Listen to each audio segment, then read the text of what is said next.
오늘 주시는 말씀 감사의 선순환을 제목으로 말씀 증가합니다. 오늘 실버 주일학교 할 때 함께 하셨던 우리 신앙의 선배님들 일찍이 함께 다뤘던 내용인데 설교를 통해서 좀 더 세밀하게 정확하게 의미들을 전하오니 말씀에 깊이 새기면서 우리 받은 은혜를 또 이 시간을 통해 한 번 더 각인시키며 감사의 삶을 살아가시는 우리 실버 주일학교 회원들과 오후 설교를 통하여서 감사의 선순환을 다짐하시는 모든 성도들 되시기를 주님의 이름으로 축복합니다. 이제 유대인들은요 절기에 맞춰 가지고 읽는 성경들이 정해져 있습니다. 6월절에는 출애굽기와 아가서의 내용을 읽고요. 그리고 이제 성전이 무너지는 그 일들을 기억하면서 유대인들은 성전 파괴일이다라고 이렇게 정하는데 이때 예레미야 애가를 읽습니다. 예레미야가 눈물을 흘리며 애통하며 외쳤던 그 예레미야의 마음, 그 심정을 기억하면서 예레미야 애가 성경을 읽고요. 부림절에는 잘 아시다시피 에스더서를 읽으면서 에스더를 통하여서 나타난 하나님의 구원의 은혜를 기억하고 마음에 새기는 일들을 가지는데 질문을 드려보면 그럼 맥추절에는 무슨 성경을 읽을까요? 우리 실버주일학교 회원들은 오늘 학습하셨잖아요. 무슨 성경 읽죠? 크게 해주셔야 신앙의 후배들이 또 따라 같이 크게 안 하겠습니까? 무슨 성경 읽었죠? 맞습니다. 다 같이 한번 외쳐볼까요? 잘 아시는 것으로 우리가 함께 자신있게 좀 표현해 봅시다. 맥추절에는 무슨 성경을 읽을까요? 자, 자신있게 대답하셨는데 한번 맞춰보십시오. 맞추시는 분한테 한번 상을 드려볼까 싶습니다. 그럼 왜 룻기를 읽을까요? 왜 룻기를 읽을까요? 자, 우리 실버주일학교 회원분들은 뭔가 배우긴 배웠는데 입에서 팍 이렇게 이제 자신있게 안 나오십니다. 오늘 읽었던 성경에도 보시니까요 룻이 뭘 주었지요? 이삭을 줍잖아요. 그렇죠? 추수의 계절에 이삭을 줍는 일들이니까 이때의 절기에 맞춰가지고 룻기서를 읽는다. 요렇게까지만 말하면은 몇 점 드리냐면 50점이에요. 자, 계절에 맞춰가지고 읽는 성경이 맞는데 앞에도 제가 절기 때 맞춰서 읽었던 성경은 나름대로 의미가 있기 때문에 읽는 겁니다. 룻기 성경을 왜 이 절기에 읽느냐? 추수의 시기에 감사의 선순환이 어떻게 나타난지를 잘 보여주는 성경이니까 룻기서를 읽는 거예요. 추수를 해서 풍족한 상태에서의 어떤 마음을 나타내는 정도가 아니라 그 마음이 입술에서 삶으로 또 다른 이의 삶으로 어떻게 영향을 주고 어떻게 감사가 선순환으로 이어지는지를 보여주는 성경이기 때문에 우리는 이제 특별히 유대인들은 룻기 성경을 읽고요. 오늘 우리는 말씀을 통해서 그런 의미를 좀 찾아가 볼 수 있어야 됩니다. 오늘 말씀에 등장인물 두 사람이 등장합니다. 중심인물 첫 번째는 룻입니다. 읽으셨던 대로 룻은 모압 사람입니다. 베들레헴에서 모압으로 이주한 집안의 남자와 결혼해가지고 그 집안 남자들 사이에서 가정을 이루고 살았는데 그런데 모압에서 그 집안 남자들이 다 죽었어요. 엘리멜렉과 말론과 기론 다 삶을 마감하고 이제 시어머니 나오미와 오르바와 자기 자신 룻만 남은 상태에서 오르바는 자기 길을 떠나갔으나 룻은 어머니 나오미를 떠나서 베들레헴 땅까지 오게 됩니다. 이제 베들레헴 땅에 보리를 추수했던 시기입니다. 룻기 1장 22절에 있습니다. 그 추수의 시기에 자기의 어떤 일고는 터전과 농사지은 분량들은 없으나 그저 밭에 떨어진 이삭을 줍는 일들을 통하여서 삶을 이어가기 위해서 수고를 마다하지 않고 룻은 자리를 박차고 나가서 이삭을 줍습니다. 또 한 명의 중심인물이 있습니다. 보아스라는 사람입니다. 이를 가리켜서 소개하기로 베들레헴의 유력한 이다 라고 이렇게 소개합니다. 히브리어 원어를 좀 보시면은 이 유력하다라는 표현이 굉장히 의미 정리가 잘 되어 있습니다. 뭐냐면은 하일이라는 단어하고 기보르라는 단어하고 합성어로 해가지고 유력한 자다라고 했어요. 하일이 뭐냐면 부입니다. 부. 기보르는 뭐냐면 힘이에요. 부와 힘을 가지고 있는 사람. 유력한 사람은 쉽게 말해가지고 부유한 것도 부유한 것이지만 이 베들레헴 지역에 굉장히 힘이 있는 사람이었다라는 것을 보여주는 것이에요. 간단하게 말하면은 한번 따라해 봅시다.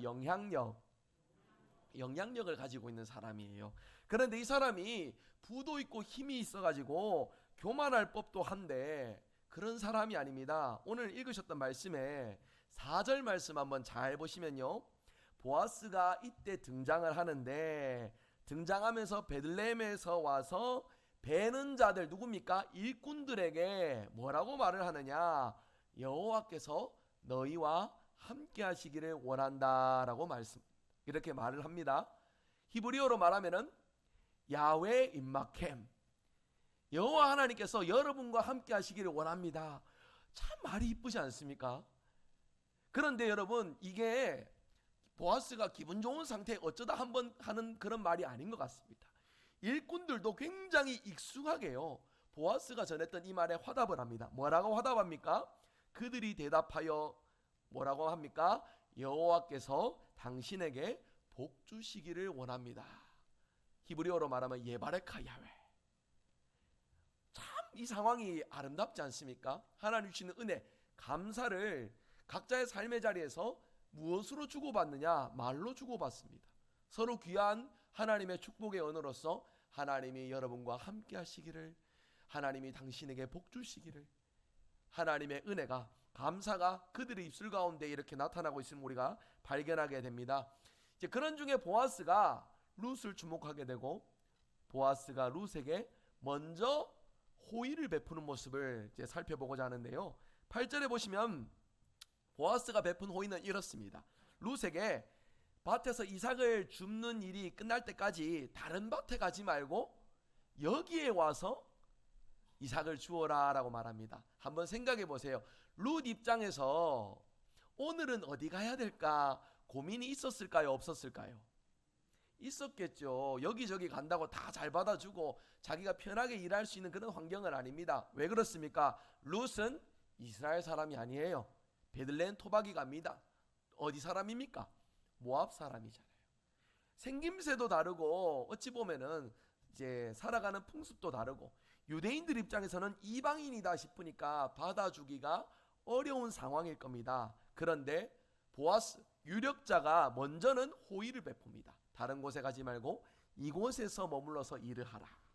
그리고 두 번째 베풀었던 호의는요, 9절에 보시면 룻이 혹여나 어려움을 겪을까 싶어 주변에 일하는 소년들에게 룻을 함부로 대하지 못하도록 신신당부합니다. 여러분, 룻의 형편이 어떻습니까? 남편을 잃고 홀시어머니를 모시고 있는 가냘픈 여인입니다. 이 여인이 어찌 보면은 남성 우월주의 사회에서 거기서 일을 할 때에 멸치당하고 천대당할 수도 있는데, 보아스는 이러한 맥락을 기억하면서 옆에 일하는 사람들에게 이 여인을 도와주라고, 위해주라라는 당부를 전하였습니다. 자신의 소녀들과 함께 있도록 호의를 베풀었고, 또 목마를 때에 물을 마실 수 있도록 일꾼들이 길어온 물을 스스럼 없이 마실 수 있도록 이를 용인해 주었습니다. 여러분, 이 부분에서 제가 나타내고 싶은 부분은요, 보아스가 힘이 있고 부유해가지고 이런 호의를 넉넉하게 베푼 것이 아니에요. 사람 됨됨이가 좋았기 때문입니다. 하나님 아래에서 믿음으로 살아가는 보아스라는 사람. 여러분, 이 룻기 시대 배경을 잘 봐야 됩니다. 사사기 그 다음에 룻기 성경이 있지 않습니까? 사사시대 말기예요. 하나님의 백성이 하나님 다스리심 아래 살아가는 일들이 익숙한 것이 아니라, 사사기 말미에 보면은 이 말씀이 거듭해서 반복되어 나옵니다. 그때의 백성의 왕이 없으므로 자기 소견에 옳은 대로 행하며 살았더라. 그러니까 하나님의 백성들이 자기들 살고 싶은 마음대로 살아갔던 그러한 사회 속에서도 보아스는 하나님을 경외했던 사람입니다. 하나님 말씀대로 살아가길 원했고, 하나님의 기준대로 부유하고 힘이 있는 자신의 어떤 틀대로 살아가는 것이 아니라, 자신의 신분은 그렇지만 함께하는 이들을 존대해주고 위해주고 호의를 베풀 줄 알았던 귀한 사람이었습니다. 쉽게 말해 이 시대 속에 하나님의 마음을 나타낼 줄 알았던 신실한 사람이었다라는 것이죠. 여러분, 저와 여러분이 모두가 다 오늘 맥주절을 맞이하여서 맥주 감사절을 맞이하며 이런 호의를 좀 기억하고 배울 수 있기를 바랍니다. 무엇이냐면, 내 형편이 넉넉할 때만 나누는 것이 아니라 우리가 받은 은혜를 기억하면은 어려운 형편 속에서도 우리가 나보다 더 어려운 이들을 위하여서 섬기고 배려하고 위해줄 줄 아는 넉넉한 우리의 모습들이 나타나야 된다라는 것이죠. 혹자는 우리는 보아스처럼 넉넉하지 못합니다. 부유하지 못합니다. 힘이 없습니다. 그래서 나 혼자 살아가기에도 빠듯한 삶입니다. 이렇게 말할지 모릅니다. 하지만 여러분, 그런 정도의 우리의 사람으로 측량하여서 계산하여서 베풀 수 있는 호의는 여기까지다 싶은 삶으로 살아가는 것은 하나님의 백성의 모습이 아닙니다. 받은 은혜를 기억한다면 내게 작은 것이 있어도 이 작은 것 하나도 나눌 줄 알고 어려운 이들을 배려할 줄 아는 것이 바로 오늘을 살아가는 우리의 모습이어야 한다라는 것입니다. 여기서 중요하게 보이는 것은요, 보아스의 태도입니다. 한번 따라해서 볼까요? 보아스의 태도. 제 주변에 우리가 이제 살아가는 형편 속에서 우리보다도 어려운 분들을 보게 되고, 우리보다 이제 힘든 상황 속에서 도움의 손길을 필요하는 분들을 우리가 보는 경우들이 있을 것입니다.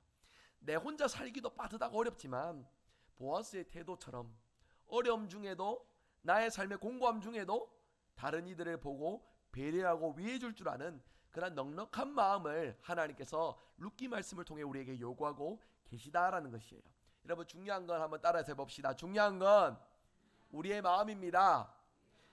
우리가 가지지 못한 것에만 주목하지 말고 가지고 있는 것을 헤아려서라도 우리가 도와줄 수 있고 호의를 베풀 수 있는 많은 이들을 위하여서 사랑을 베풀 줄 아는 저와 여러분의 복된 삶이 되시길 바랍니다. 두 번째입니다. 오늘 보아스 인물을 살펴봤고요. 두 번째 살펴볼 인물 누구겠습니까? 누굴까요? 룻이죠. 예, 여러분, 룻을 잘 보실 때에도요, 호의를 기쁨으로 받아들이는 태도, 귀하게 여기는 이 태도도 우리가 한번 기억하면서 배울 수 있어야 됩니다. 10절에 보시면 룻은 자신이 상식 이상의 호의와 친절을 보아스를 통해서 받고 있다는 것을 알게 됩니다. 그래서 룻이 뭘 했습니까? 13절에 보아스 앞에 엎드려가지고 감사의 고백을 나누면서 서로 귀한 마음을 주고받고 있다는 것입니다. 받은 것에 대해서 당연하게 여기는 것이 아니라 진심으로 감사의 마음을 전하면서 받은 그 호의가 그대로 또 상대방에게 돌아가는 귀한 모습을 보여주고 있다라는 것이에요. 여러분, 어려운 형편 속에 우리가 살아가고 있지만 어려운 시기일수록 우리가 감사와 감격의 마음을 표현하는 일에 인색하지 않고 언제나 그 감사의 마음을 주고받는 일에 힘쓸 수 있는 저와 여러분들이 되시기를 바랍니다. 여러분, 그렇게 하면은 우리의 삶을 통해서 이 감사가 선순환의 역사가 나타나게 되는 것이에요. 이제 이런 부분들을 생각하면은 교회 공동체가 우리가 서로 귀한 마음들을 표현하고 귀한 마음으로 서로를 위해 주는 것에서 대구 성일교회의 품격이 만들어져 갑니다. 교회라고 같은 신앙의 고백과 같은 믿음으로 다 하나 되는 교회가 맞지만 각양각색 천차만별의 다양한 모습들을 보게 됩니다. 제가 오늘 오후 예배 앉아가지고 이상하다, 왜 이렇게 어색한 느낌이 들지 생각을 해보니까 제가 지난주에 다른 교회가 있었었네요. 그렇죠? 그리고 2주 전에는 우리가 장로의 순회 헌신 예배가지고 외부 손님들도 많이 왔었고, 우리가 이렇게 오후 예배를 드리는 게 저에게는 참 오랜만인 그런 느낌이어서 왜 이렇게 어색하지 싶은 그런 생각들이 들었었어요.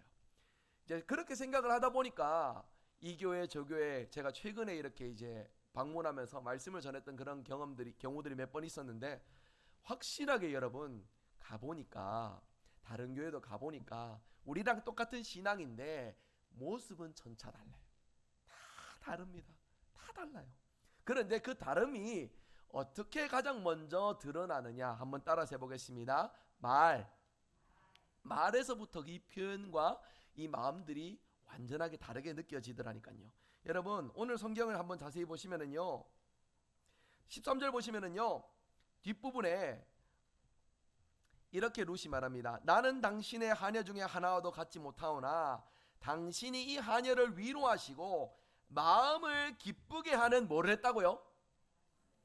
그러니까 단순히 호의를 베푸는 그 행동들을 해서 귀한 것이 아니라 뭐에서부터 먼저 감동하고 감사함을 표현하느냐, 입에서 나오는 말입니다.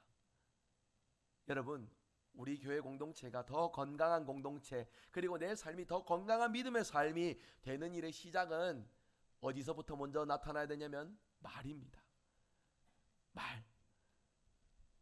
저와 여러분 삶 가운데 좋은 것을 좋다라고 말하는 것은 어렵지 않겠지요. 하지만 옳지 못한 일에도 나쁜 일에도 우리의 입술은 하나님의 은혜, 감사를 나타내는 창문, 문과도 같은 역할이 되기에 우리의 입술에서 말해서 신앙의 품격이 느껴져야 됩니다.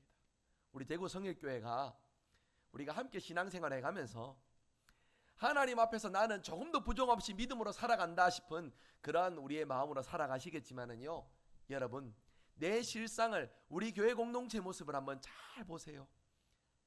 그 속에서 좋은 점이 있다면 더 발전시켜가는 우리의 모습이 돼야 되고, 혹여나 부족함이 있다면은 거기서 우리는 신앙의 품격을 높여갈 수 있는 우리의 모습들이 되어야 합니다. 그 출발이 무엇이냐면 말이에요. 룻기를 자세히 보시면 감사의 어떤 모습들을 발견해 가는데 그들의 입술에서 전해지는 말들이 참 귀한 말들이 전해집니다. 그 마음이, 하나님 주신 마음이 어떻게 세상 가운데 먼저 구현되느냐, 말을 통해서 행동으로 이어지고 행동을 통해서 감사의 제목들이 만들어짐을 발견하게 되는 것이에요. 그래서 저는 오늘 이 말씀을 통하여서 우리의 입술이 하나님을 향한 감사와 기쁨을 드러내는 귀한 역할을 담당하는 은혜의 통로, 축복의 통로로서 자리매김할 수 있기를 간절히 소망합니다. 오늘 말씀을 맺으면서요, 무더운 여름, 저도 이제 우리 목양실이 지금 사택 2층에 목양실을 만들어 놨습니다. 그 전에 원래 있던 목양실은 이제 사택 뒤편에 서재방, 저기 계단 아래 이제 작은 방이었는데 목양실을 위로 올리면서요, 별로 높게 올라가는 계단도 아니에요. 한 층밖에 안 올라가는 계단입니다. 근데 그거 올라가는 것도 여름에 왜 이렇게 더운지, 요즘 여름은 더우시면서 주로 어떤 말씀들을 많이 하시는지 한번 좀 생각해 보세요. 주로 어떤 감정들을 많이 표현하시는지 한번 생각해 보세요. 저도 누가 보면 참 민망하다 싶을 정도로 그 짧은 계단 하나 올라가는데도 아유 덥대, 아유 덥대, 입에서 뭔가 좋다 싶은 어떤 의미들보다는 와 이래 덥노, 와 이래 힘드노, 이런 말들이 더 많이 나타나는 것들을 좀 발견하게 되더라고요. 설교 준비하면서 좀 그런 생각들이 들었습니다. 나는 하루 중에 어떤 말을 제일 많이 할까? 내 입은 주로 어떤 감정을 제일 많이 표현할까? 그런 생각들을 좀 많이 해보았어요. 우리가 감사절 맞아서 이럴 때 하나님 감사합니다 라고 표현하는 것은 응당 우리가 마땅히 행해왔던 일들인데, 자 그렇게 표현하면서 우리의 실상은, 일상생활은 어떻게 살아가는지를 좀 돌아보자고요. 보아스는 받은 은혜를 특별히 감사할 때뿐만이 아니라 이렇게 살아가는 평범한 일상 속에서도 나타낼 줄 알고 표현할 줄 알았던 그런 사람입니다. 그런 사람을 통해서 은혜를 입은 룻 역시도 받은 은혜에 화답하면서 감사의 선순환이 그들의 삶의 자리에서 계속 이어지고 있음을 우리가 오늘 말씀을 통해 발견하게 되어요. 저와 여러분, 오늘 말씀 속에서 이 감사의 귀한 역할들을 우리의 입술이, 우리의 마음이, 우리의 삶이 잘 나타낼 수 있는 복된 삶을 다짐하시는 저와 여러분의 믿음의 삶이 되시길 바랍니다. 그래서 저와 여러분을 통해 감사의 선순환이 나타나는 은혜의 삶이 이루어질 수 있길 바라요. 우리 한 사람 존재 하나로, 우리가 표현하는 말과 감정 그 하나로 우리의 가정이 변화될 수 있고, 우리의 삶의 자리가 바뀔 수 있고, 우리의 모든 세상의 영역에 하나님의 은혜가 흘러넘치게 될 줄 믿습니다. 이 사실 기억하시며 무더운 여름이지만 입술과 마음을 감사로 지키시며 하나님의 은혜를 나타내시는 저와 여러분 되시기를 주 예수 그리스도 이름으로 축복합니다.